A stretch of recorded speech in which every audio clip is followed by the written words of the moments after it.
লাম তু'বার। আপনি যখন স্বপ্ন দেখেন আপনার স্বপ্নটা উড়ন্ত পাখির পায়ের মধ্যে ঝুলন্ত থাকে। স্বপ্ন দেখে যাকে তাকে বলে দেওয়া ঠিক না। সহিহ বুখারীর ৭০১৭ নম্বর হাদিসের বর্ণনা, قال رسول الله صلى الله عليه وسلم إذا اقترب الزمان لم تكد رؤيا المؤمن تكذب। কিয়ামত যখন নিকটবর্তী হবে তখন মুমিনের স্বপ্ন অবাস্তবায়িত হবে না, মানে মুমিনের স্বপ্ন মিথ্যা হবে না। কিয়ামত যত নিকটে আসবে মুমিনের স্বপ্ন তত সত্যে পরিণত হতে থাকবে। এই হাদিসের মধ্যে আসছে আর রুইয়া সালাস, স্বপ্ন তিন প্রকার।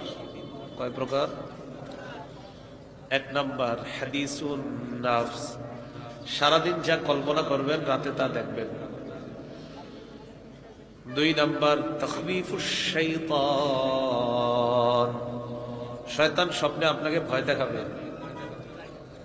তিন নাম্বার বুশরা মিনাল্লাহ, আল্লাহর পক্ষ থেকে সুসংবাদ, এমন স্বপ্ন আপনি দেখতে পারেন।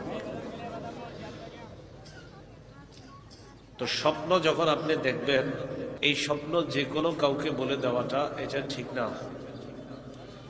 সহিহ বুখারীর ৬৯৯০ নম্বর হাদিসের বর্ণনা, قال رسول الله صلى الله عليه وسلم لم يبق من النبوة إلا المبشرات। রাসূলুল্লাহ সাল্লাল্লাহু আলাইহি ওয়াসাল্লাম বলেন, নবুয়তের কিছুই বাকি নাই, শুধু মুবাশশিরাত বাকি আছে। বলেন তো সবাই আমার সাথে, মুবাশশিরাত বলেন, এটাই বাকি আছে। সাহাবারা প্রশ্ন করলেন, ওয়ামাল মুবাশশিরাত ইয়া রাসূলুল্লাহ, হুজুর মুবাশশিরাত কি জিনিস? নবীজি জবাব দিলেন, আর-রুইয়াস সালিহা, ভালো স্বপ্ন, এটা হলো মুবাশশিরাত, মানে মুমিনের ভালো স্বপ্ন, এটা হলো তাকে সুসংবাদ দানকারী স্বপ্ন। তাহলে নবুয়তের কিছুই বাকি নেই, শুধু মুবাশশিরাত বাকি আছে।